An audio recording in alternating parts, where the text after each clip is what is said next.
Mark Stiles. We also answer a question when it comes to legal issues, and that could be real estate or something around the home. In fact, this is a question that's come up when it comes to getting a home and wanting to know that. Maybe you got young kids concerned about lead paint.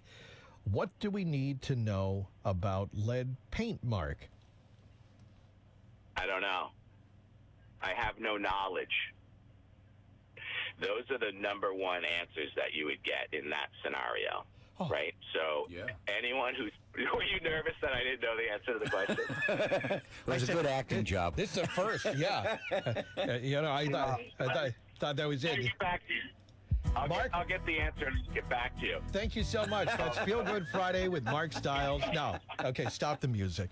But we don't know everything, and if we don't, we'll tell you. But that is the response that you get probably 90% of the time when a seller is asked, does lead paint exist? Is there lead paint in your property? And basically what you want to know is this. Any home that was built prior to 1978 potentially has lead in it. Mm-hmm. It potentially has lead in it because lead was then banned in 1978, so you could not get lead paint in a home in a new construction after 1978. So any house built after 1978, this doesn't apply. Okay? So in our region, there's a lot of houses that were built before 1978, though. Some of them were built in the 1700s, right? So this is a concern, and any home that was built prior to, the seller has to let them know what information they have about the lead paint. And more often than not, the answer is, I have no knowledge, and everyone moves on. But that makes people feel uncomfortable, right? Because it's this unknown, it's just this gray area, whether it's real or truthful, or it just feels wrong, right? So, but you have to deliver what you know, and most people don't know. But most people also don't know that there's a website that you can search properties.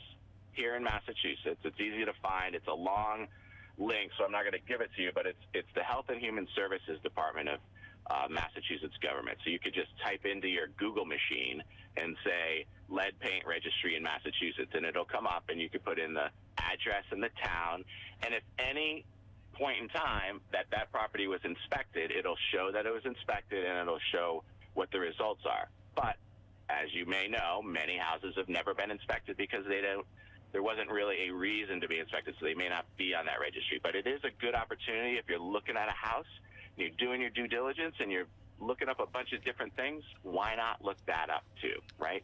It can't hurt. You might find out that it's been remediated and it's an old home, but it definitely doesn't have lead paint. And that's a nice thing to know, especially in this market. We've been talking, Rob, about waiving all these home inspections and all that. You have an absolute right to do a lead paint inspection, to conduct a lead paint inspection in Massachusetts. Nobody can tell you you can't. Mm-hmm. One of the things on that form is that you have this 10-day period to do that. The issue around that is that when you have an inspection, and this would be at the cost of the buyer, but when you do that, have that inspection, it then goes into the registry, right? Because you've contacted a licensed lead inspector who will then register that they were at the property, and whatever the results are, the results are. Now, one of the things people confuse this with is because it's mostly a landlord-tenant issue, because you don't. The law is that if a child under 6 years old is in a home, it's to be lead safe, right? But as a homeowner, you could say, well, I'm comfortable with it. You cannot say that as a landlord. So you would have to de-lead a property, and you can't discriminate against families. It's very important that people understand that. As a landlord, we've talked about being real estate investors and the nuances with it, but not to be afraid of it. Just understand, have the knowledge, right?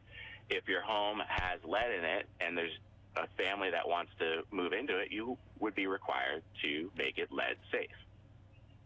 Wow. Similarly, if that family has a baby while they're renting the property from you, you would have to relocate them and make it lead safe. So people freak out about that. But as a homeowner, a lot of people say, you know what, maybe we'll rent it later on in life. Maybe this is a two-family. We're starting out. We're going to live in one side, have a tenant pay the mortgage on the other. But let's make sure it's lead safe. Let's ask the questions. But the seller does not have an obligation to deliver a home lead safe. That's another point that people fail to understand. The seller doesn't have an obligation, if it's found to have lead, to deliver it. It's, okay, you know there's lead in there, but you still want to buy it. Or now that you know there's lead in there, you don't want to buy it, that's fine, but now we're going to disclose to everybody that there's lead in there, right? And to some people it will matter, some people it won't. Just like, whether you're on a septic system or city sewer, city town sewer. Some people it will matter, some people it won't. Yeah. Mark, I'm wondering if I did myself any harm from years ago when we lived in Everett.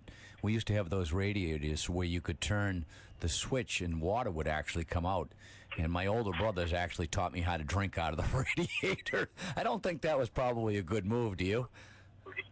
I wouldn't recommend Probably not. Probably not.